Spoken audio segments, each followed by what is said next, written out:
Louvado seja nosso Senhor Jesus Cristo. Nós vamos dar continuidade à nossa história da igreja, nosso 15º encontro. Vamos trabalhar alguns temas como o precursor e os primeiros discípulos de Jesus. Na Judéia, invadida por muitos estrangeiros, oprimida por muitos tiranos, onde os próprios judeus estavam divididos, embora eram a predominância na região, na expectativa da chegada do Reino de Deus, de forma improvisa, se fez ouvir no deserto uma voz: Fazei penitência, porque o reino dos céus está próximo. Mateus capítulo 3, versículo 2. Por muito tempo se repetia com tristeza a palavra do salmista: não existe mais profeta. Salmo 74, versículo 9. Deus silenciava, e o Messias tardava a chegar.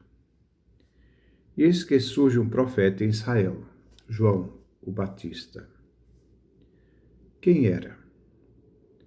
Não se sabia, mas sua voz era potente e se impunha com autoridade, que os judeus se perguntavam se ele não era o próprio Messias. João, porém, respondia negando. Dizia, quanto ao Messias, eu não sou digno de desamarrar as correias de sua sandália. João era uma voz, a voz do precursor que gritava no deserto: preparai os caminhos do Senhor. Este grito todo Israel se comoveu e muitos correram junto ao rio Jordão, junto à região onde João pregava. Diz Marcos, toda a Judéia e todos os habitantes de Jerusalém ali se reuniam. Marcos, capítulo 1, versículo 5. O novo Elias, que se erguia diante deles, e João os atraía, antes de tudo, por sua autoridade. Ele vinha do deserto e conservava o modo de vestir e de se alimentar. Vinha vestido com uma túnica de pele de camelo, um cinto de couro e se nutria de gafanhoto e mel silvestre. A ninguém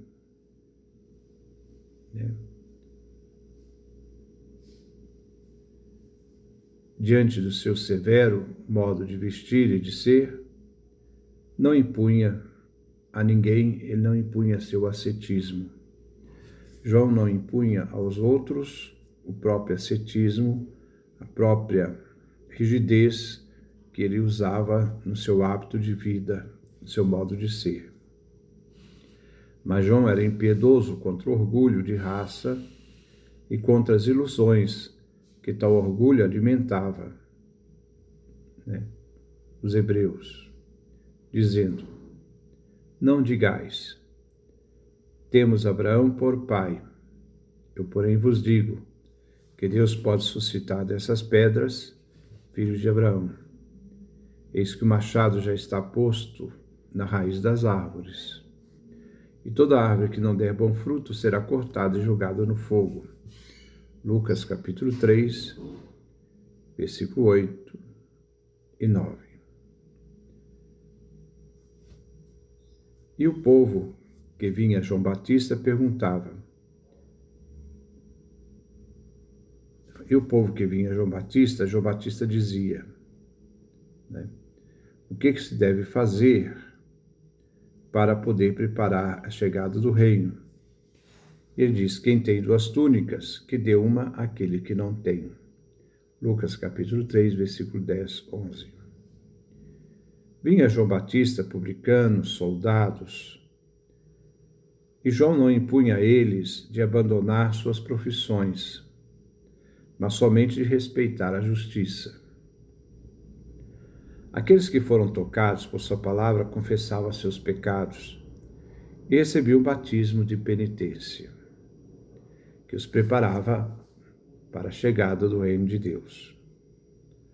Os mais zelosos se faziam discípulos de João Batista, condividindo sua vida, e aprendiam com ele a orar e jejuar.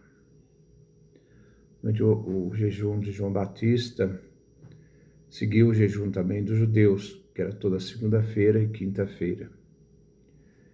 O ministério do Batista não durou 1 ano, visto que ele anunciou no 15º ano de Tibério, pouco tempo antes do batismo de Jesus. Lucas, capítulo 3, versículo 1. 3 a 4 meses depois do batismo de Jesus, João foi colocado na prisão por Herodes. Mateus, capítulo 4, versículo 12. Mas, embora o ministério de João Batista fosse curto, foi um ministério profundo e duradouro. 2 anos depois, nos últimos anos da vida de Jesus, os fariseus não ousaram afirmar que o batismo de João não viesse de Deus. Diziam: se dissermos que o batismo de João veio dos homens, todo o povo nos apedrejará. Lucas, capítulo 20, versículo de 1 a 8. Nos relata a questão colocada aos chefes dos sacerdotes, doutores da lei e anciãos, feitas, essas questões, essa questão feita por Jesus sobre o batismo de João. O relato de Apolo, do batismo de João em Éfeso, Atos capítulo 18, versículo 24, Atos capítulo 19, versículo 7, batismo esse que Apolo conhecia, embora anunciasse Jesus, demonstra o fascínio que João Batista teve naquele período, naquele tempo, e durou um certo tempo, depois da sua morte, e se estendeu a pessoas que não conheciam o cristianismo. Podemos ver neste fato a insistência da pregação apostólica, que coloca em relevo João Batista como precursor e testemunha de Jesus. Atos capítulo 13, versículo 25, João capítulo 1, versículo 8, versículo 20, depois versículo 26 a 27. Demonstrando o perigo que existia ainda na época em que foram escritos o Novo Testamento, ao menos em alguns ambientes, de conhecer somente João Batista e esquecer Jesus. Quando João Batista ainda vivia, existia um conflito e ciúme de alguns discípulos de João Batista e Jesus. E seus discípulos, João capítulo 3, versículo 26, embora alguns discípulos de Jesus vieram do discípulo de João Batista, ainda existiam na época de Jesus. O impulso da pregação de João Batista continuou à margem do próprio cristianismo. O próprio João é colocado no Evangelho e vem conhecido somente como precursor, nada mais. Vemos até a missão do anjo Gabriel, que assinalou João na mensagem de Zacarias, que afirma a missão de João Batista. Caminhará à frente deles, do povo de Israel, com o espírito e o poder de Elias, a fim de converter os corações dos pais aos filhos e os rebeldes à sabedoria dos justos, preparando para o Senhor um povo bem disposto. Lucas capítulo 1, versículo 17. E que o próprio Zacarias confirma no seu cântico. E tu, menino, serás profeta do Altíssimo, porque irá à frente do Senhor para preparar-lhe os caminhos. Lucas capítulo 1, versículo 76. Assim, o testemunho que João Batista, nós vemos acentuado no Evangelho de João, onde claramente declara quem ele é e a sua missão, tendo em vista anunciar o Cordeiro de Deus, que ele viu e testemunhou, marca a missão de João Batista. João capítulo 1, versículos 19 a 36. João Batista não é o Cristo, não é Elias ou algum dos profetas, mas veio para anunciar aquele que virá depois dele. Ele é o precursor, ele é uma voz que grita no deserto: aplane o caminho do Senhor. João capítulo 1, versículo 23. O batismo de Jesus. Tendo em vista a multidão que acorria ao Jordão para seu batismo, para ser batizado por João, depois de confessar os pecados, apareceu um homem. João disse que não conhecia quem era o Cordeiro de Deus, o Messias, mas recebeu um sinal por inspiração, reconhecendo Jesus aquele que passaria à sua frente, porque existia antes dele, afirmando aqui sua divindade. Este homem que vem é também divino, Filho de Deus. Era Jesus de Nazaré. João testemunhava: eu é que deveria ser batizado por ti, tu vens a mim? Jesus respondeu: deixa por agora, visto que assim convém a nós realizar a justiça. Mateus capítulo 3, versículos de 13 a 14. João 7. E quando sai da água, depois do batismo, Jesus viu o céu se abrir e o Espírito Santo descer sobre ele em forma, isto é, ao modo de uma pomba. E do céu veio uma voz: tu és meu filho amado, que eu me comprazo. Marcos capítulo 1, versículo 10 a 11. Essa manifestação divina foi a primeira revelação pública de Jesus. Jesus nasceu da Virgem Maria em Belém. Foi adorado pelos pastores, pelos magos, por Simão e por Ana no templo. O Senhor, depois de um breve exílio no Egito, foi levado ainda menino por José e Maria para Nazaré, onde cresceu. Cresceu em idade. Nenhum entre seus parentes reconheceram o mistério. Cresceu em idade. Nenhum de seus parentes eles reconheceram o mistério que era conhecido só por Maria e José. Aos olhos das pessoas de Nazaré, foi conhecido como operário, filho de um carpinteiro, mestre de obras. Quando fez seus 30 anos, inicia a inauguração do seu ministério. O pai, no batismo, manifesta seu testemunho como filho dileto, onde ele colocou toda a sua complacência. O Espírito o consagra, manifestando visivelmente sobre ele. Essa revelação, como as manifestações mais decisivas da vida de Jesus, só foi percebida por poucas testemunhas. Podemos ver na transfiguração de Jesus 3 testemunhas, e sua realidade ficou em segredo até a morte e ressurreição de Jesus.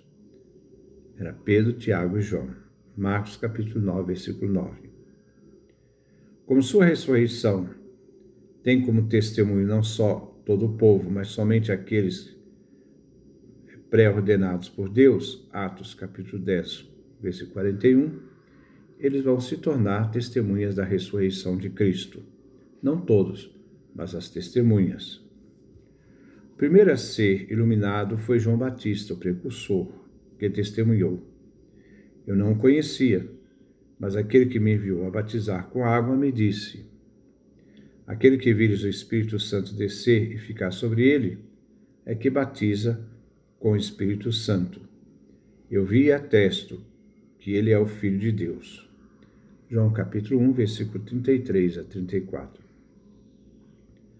A voz foi dirigida a Jesus, o Filho amado, em que ele sentiu a infinita doçura do compadecimento do Pai e sentiu a força do Espírito que o impulsionava a começar a sua missão de anunciar o Evangelho do Reino de Deus, a Boa Nova. A tentação. O Espírito, então, impeliu Jesus em primeiro lugar, a ir ao deserto, onde Jesus passou 40 dias e 40 noites em oração e jejum. O tentador, aproximando de Jesus, lhe disse: Se tu és o Filho de Deus, ordena que essas pedras se tornem pães. Mas Jesus lhe respondeu: Não só de pão vive o homem, mas de toda palavra que procede da boca de Deus. Então o diabo o transportou para a cidade santa e o colocou no pináculo, no cume do templo. Ele disse: Se tu és o Filho de Deus, joga-te daqui para baixo, porque está escrito: aos anjos dele dará ordens e o terão nas mãos, a fim de que seus pés não tropeces em alguma pedra. Jesus lhe disse: Está escrito: Não tentarás o Senhor teu Deus. De novo o diabo o transportou para um monte muito alto e fez Jesus ver os reinos do mundo e suas riquezas. Ele disse: Tudo isso te darei se prostrado me adorares. Então Jesus lhe intimou: Vai embora, Satanás, porque está escrito: Adorarás o Senhor teu Deus e só a ele servirás. Então o diabo deixou. Então os anjos se aproximaram de Jesus para servi-lo. Mateus capítulo 4, versículo 2 a 11. Agora vem. Só Jesus tem como testemunho as tentações. Ninguém viu, ninguém esteve do lado dele, foi uma realidade, só Jesus que viu. E ele as contou provavelmente a seus discípulos, para poder narrar, conhecer o mistério, a fim de ensinar-lhes. E por isso os evangelistas se referem com cuidado à tentação, principalmente quando é relatado por Mateus e Lucas, visto que Marcos só referiu ao fato dele ter sido impelido pelo Espírito no deserto, onde foi tentado por Satanás, e os anjos o serviam. Marcos capítulo 1, versículo 12 a 13.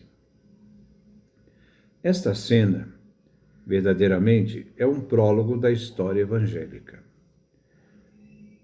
Antes de Jesus começar a anunciar o reino dos céus, e com essa história está toda a história da igreja, vemos o combate sustentado por Jesus e pelos cristãos. Não é contra a carne e o sangue, mas contra os principados, potestades, com os príncipes deste mundo, contra os espíritos malignos que habitam as regiões celestes. Efésios capítulo 6, versículo 12. Se pode ver desde este primeiro conflito, sobre os pontos que Satanás se concentra, ao reino espiritual que Jesus está para inaugurar, os reinos dos céus.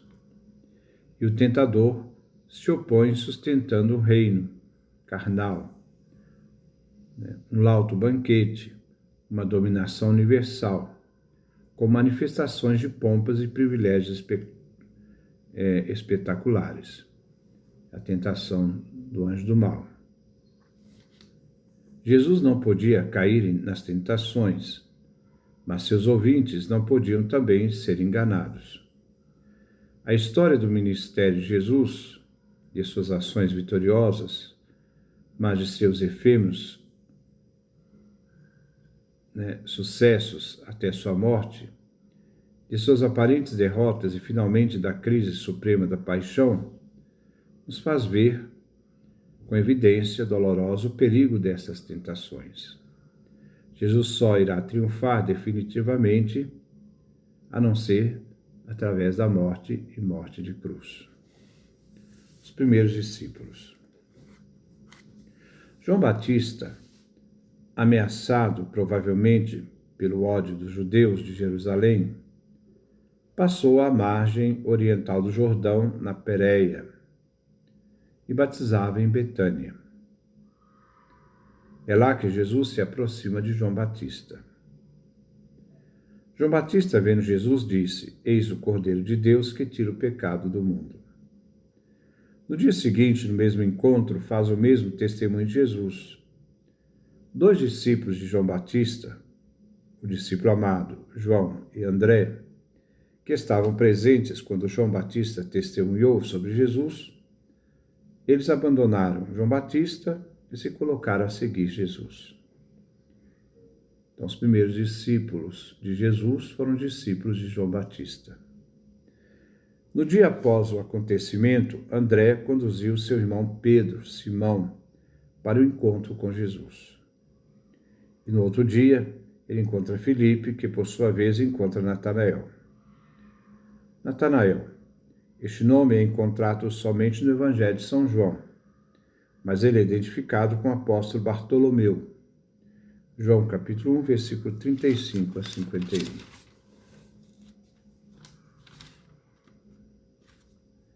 Podemos ler depois a passagem da chamada de Jesus aos discípulos na praia do lago.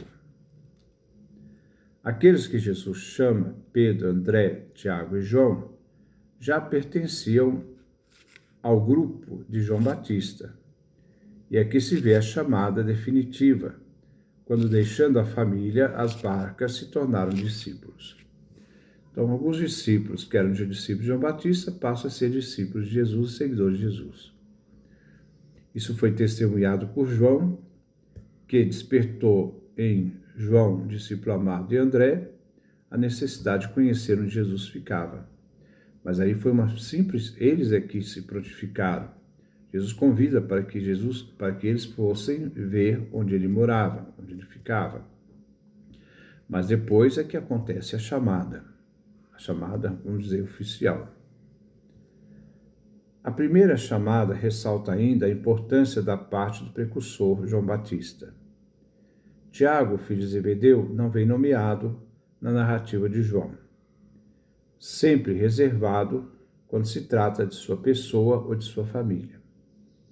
Mas é provável que os 2 irmãos, João e Tiago, estivessem unidos, como foram sempre na relação dos apóstolos. Podemos dizer que 6 dos apóstolos foram escolhidos por Jesus do grupo dos discípulos de João Batista. E o primeiro impulso foi dado pelo próprio João Batista, quando apresentou Jesus. A partir desta hora, a alegria do precursor consistia em ver Jesus crescer e ele diminuir. João capítulo 3, versículo 30. Depois nós vamos continuar sobre o ministério de Jesus. Que Deus nos dê a sua graça, a sua bênção, a sua face resplandeça sobre nós.